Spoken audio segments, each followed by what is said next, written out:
안녕하세요. 영화부 부모님들 반갑습니다. 이번 주일 함께 나눌 말씀은 출애굽기의 마지막 이야기가 될 것 같습니다. 십계명 이야기인데요. 어린이 그림 성경에는 성경의 큼직한 내용들이 기록되어 있기 때문에 아마도 출애굽기 말씀으로는 십계명이 마지막 말씀이 될 것 같습니다. 십계명은 하나님께서 이스라엘 백성들에게 하나님의 기준과 원리, 철학을 10가지 계명으로 담아서 가르쳐 주신 말씀입니다. 십계명을 주신 시점을 보면 이스라엘 백성들이 출애굽하면서 유월절 어린 양의 피로 구원을 받는 것을 경험한 후에 홍해를 건너지요. 그리고 광야를 지나 이제 시내산에 도착했을 때 이때 하나님께서 십계명을 주시는데요. 이거를 우리의 구원 역사에서 살펴보면 출애굽하여서 이제 바로의 종이 아닌 하나님의 자녀로서 유월절 어린 양 예수 그리스도의 피로 구원을 받은 후에 홍해를 건너고 우리가 세례를 받지요. 세례를 받은 후에 광야에서 하나님의 자녀로 우리를 훈련시키시고 단련시키시는데 그 광야를 지난 후에 하나님께서 주시는 말씀이 하나님의 원리 원칙이 담긴 십계명입니다.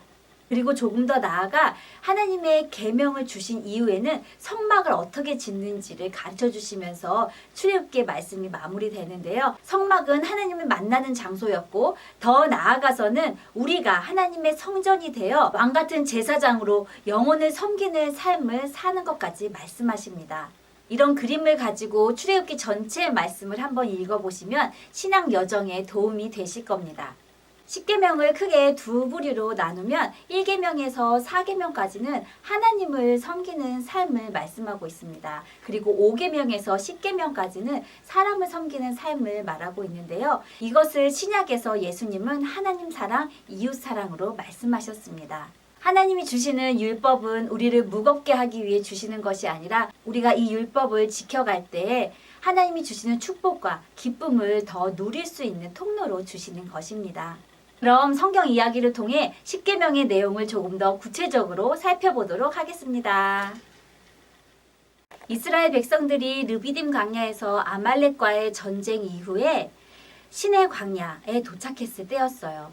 하나님께서는 이스라엘 백성들에게 이렇게 말씀하셨어요. 내가 너희를 독수리 날개로 업어 지금까지 인도하였다. 너희는 나의 언약을 잘 지켜 제사장 나라 거룩한 백성이 되어라 고 말씀하셨어요. 그리고 하나님께서는 10가지 계명, 10계명을 주셨답니다. 첫 번째 계명은 너는 나 외에 다른 신들을 내게 두지 말라예요. 하나님 한 분만을 예배해야 한다는 뜻입니다. 특히 이 시대의 문화 속에서 우리의 눈과 마음을 빼앗는 것을 조심해야 돼요. 하나님보다 더 좋아하게 되는 것은 우상이 되기 때문입니다. 두 번째 주신 계명은 너를 위하여 새긴 우상을 만들지 말라예요. 하나님은 우리와 대화하고 소통하며 교제하며 사랑하는 인격적인 분이시기 때문에 한 장소가 아닌 언제 어디서나 우리와 함께 하시기 때문에 하나님을 형상화시켜 놓아 만들어 놓은 것에 우리가 아무런 교통 없이 그것을 수호신처럼 여기는 것을 하나님은 원하지 않으세요. 어떤 형상으로든 만들지 말라라고 하셨답니다. 세 번째 계명은 여호와의 이름을 망령되게 부르지 말라예요. 여호와의 이름을 부르는 것은 매우 중요해요. 주의 이름을 부르는 자는 구원을 얻는다고도 말씀하셨고 우리가 힘들고 외롭고 어려울 때 하나님의 이름을 부르는 것은 당연합니다. 여기서 말하는 것은 하나님의 이름을 빌어서 자기의 유익을 위하여 사용하거나 거짓을 말하거나 함부로 하나님의 이름을 말하는 것은 안 된다라는 뜻이에요. 네 번째 계명은 안식일을 거룩히 지키라입니다. 안식일은 하나님이 사람에게 축복하시기 위해 구별하신 날이에요. 구약의 안식일은 하나님의 창조 섭리와 은총을 감사하며 기억하는 날인데 신약의 안식일은 예수님의 십자가와 부활을 기억하며 누리는 날입니다. 안식일을 거룩히 지키라는 것은 집에서 편안하게 잠자고 나의 취미생활을 누리면서 보내라는 것이 아니라 하나님을 예배하며 하나님이 주시는 공급으로 그 은혜를 누리며 섬기며 살아가는 것을 말합니다.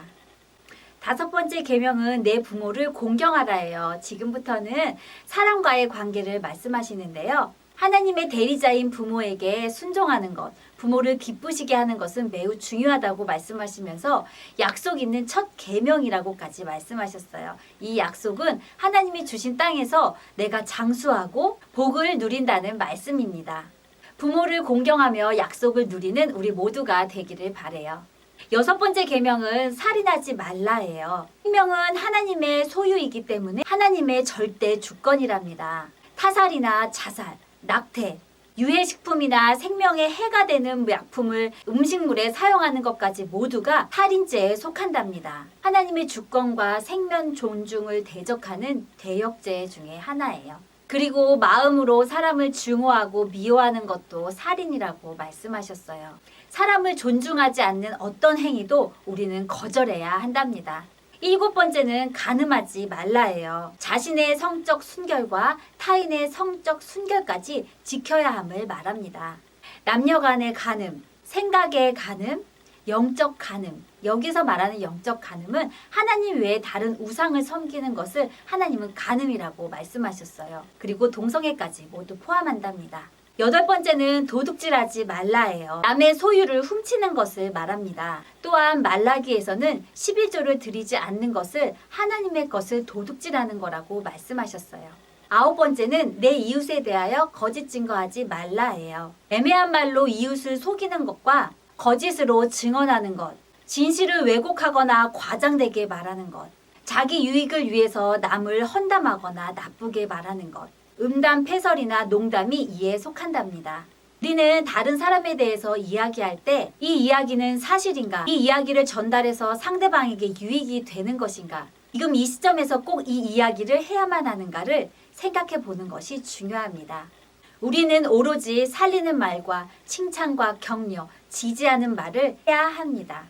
10번째 계명은 내 이웃의 집을 탐내지 말라예요. 우리는 이웃의 소유를 탐내는 마음을 버려야 합니다. 탐심은 우리 마음 안에 숨겨져 있어요. 다른 것은 밖으로 드러나지만 탐심은 우리 안에 숨어서 우리의 삶을 끌고 가거나 지배하기도 합니다.